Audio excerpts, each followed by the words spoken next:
thank the Spurs fans, obviously, and Spurs Nation here for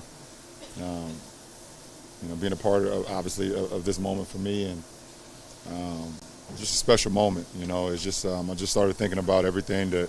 Our good choice of the night, Eagles defensive end Brandon Graham. With about 2.5 minutes left, Graham strip-sacked Brady, causing the first and only Patriots turnover of the night. Who had a better performance? Tom Brady. Although his team didn't end up on top, the 5-time champion played a near-perfect game. Brady racked up 505 passing yards and 3 touchdowns. And our best goes out to the game's MVP, Nick Foles. For the first time ever, the Philadelphia Eagles are Super Bowl champions, and they were led by their backup quarterback, Nick Foles. Good, Better, Best is brought to you by John Wayne Service Company. Just one call to fix it all. 210-293-6700. All right, after Super Bowl Sunday, it's time to put another wraps on another NFL year. It was a thrilling Super Bowl, so why not take another look at the top moments? Mike has stepped over to give us our final Sunday's Best of the season.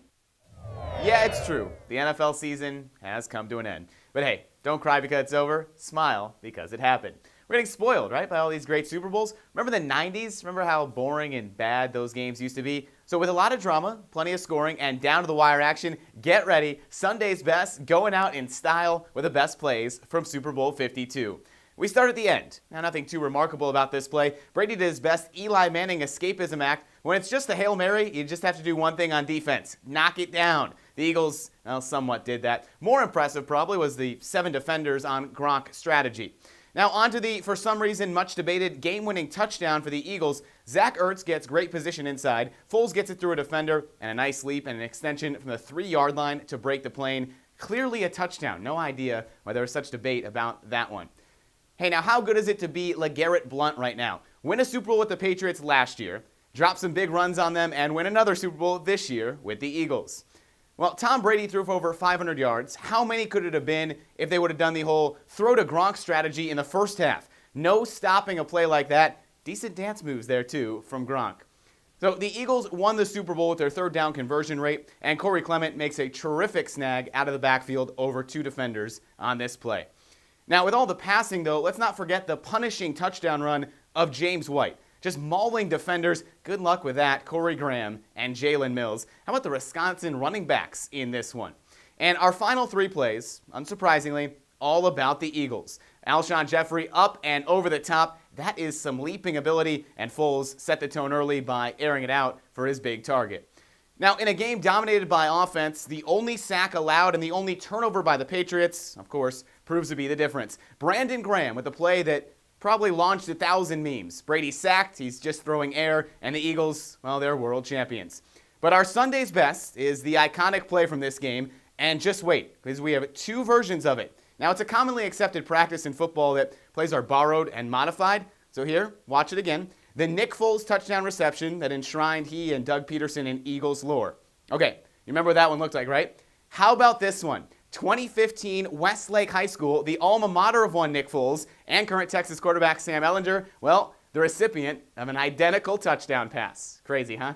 Well, that's the beauty of the NFL and of football. That'll do it for Sunday's Best. Thanks for watching this year. Coming up next, we have a Judson High School senior who's on a journey to compete in one of the biggest athletic events, the 2020 Tokyo Olympics. Stay with us to learn more about her determination and motivation in making her dreams come true. Tomorrow.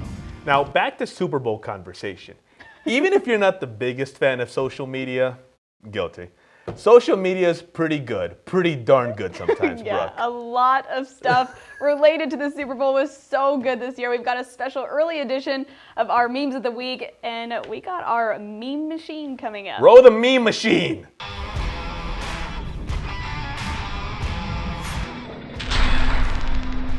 That's the best one.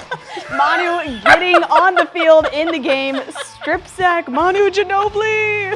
If anyone's going to stop the greatest quarterback of all time, it's Manu. Yeah, look at this one, Scooby-Doo. Let's see who Nick Foles really is. Right, because Eli's beaten the Giants twice in games. RIP Philadelphia Eagles, no ring jokes, 1967 to 2018. Rest in peace to those Look no at more this Tyler one. jokes. Yeah, it takes a little bit to read all these, but it's pretty funny. Pretty much it's the rings that he doesn't have. It's because, well, somebody beat him. The rings that he does have, somehow he found a way to cheat or something. Tom Brady is now 0-3 in Super Bowls in which Eli Manning has appeared in. These are hilarious. And there's a lot more. Like, I wish we could spend the entire 30 minutes, basically. Absolutely. Just basically going through every single one of these. The NFL season, as it comes to an end, our NFL Power Rankings do as well. And here's one of the few times there's more suspense toward the end in the middle of the poll than there is at the top. Hector joins us with his final top 10.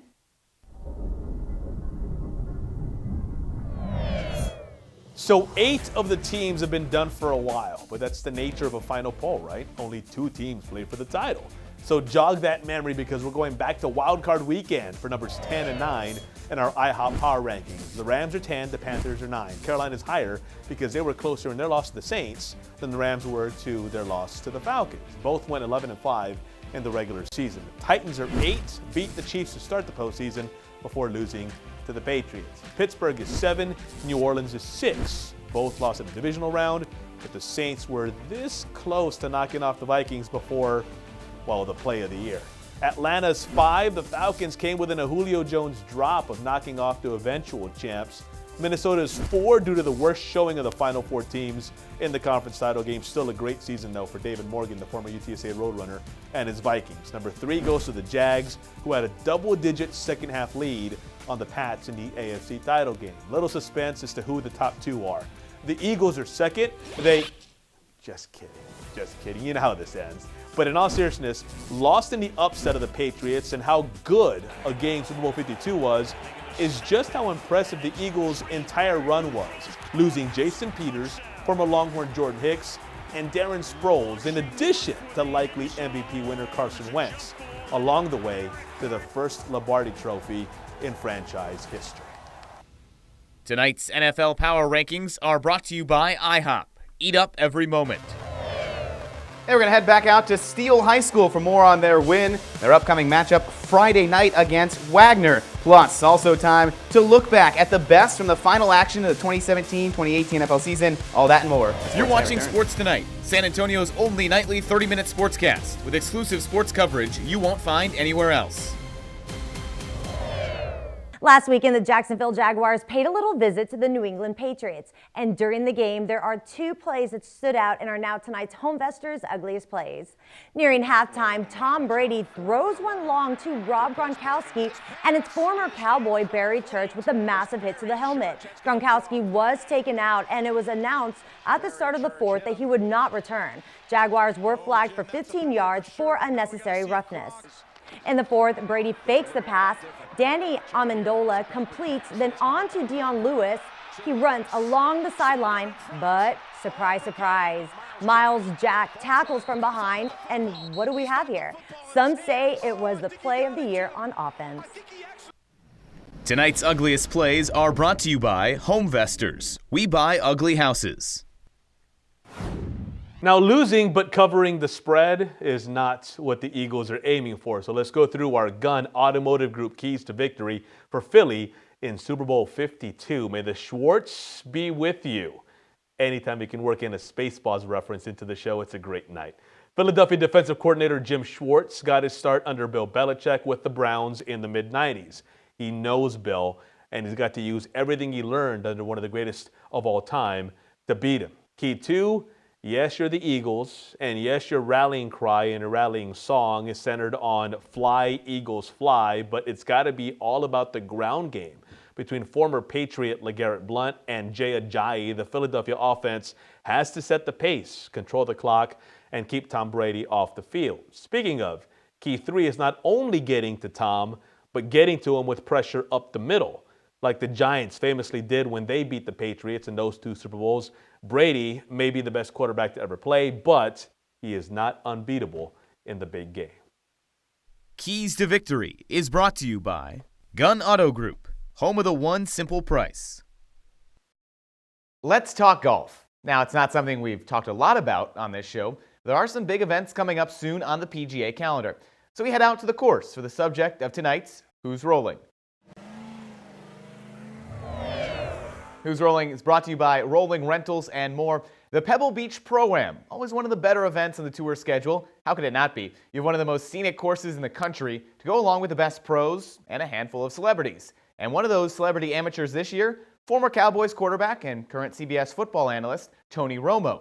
Now, Romo recently announced he'll play in an actual PGA tournament event after he was given a sponsor's exemption to compete in the Corrales Punta Cana Resort and Club Championship March 22nd through 25th. Now, Romo is currently teaming up with Plano native Will Zalatoris. The 2017 ACC Player of the Year actually left in the middle of his senior season at Wake Forest to turn pro earlier this year. The Romo-Zalatoris pairing is tied for 11th at 15 under par heading into the final 2 rounds.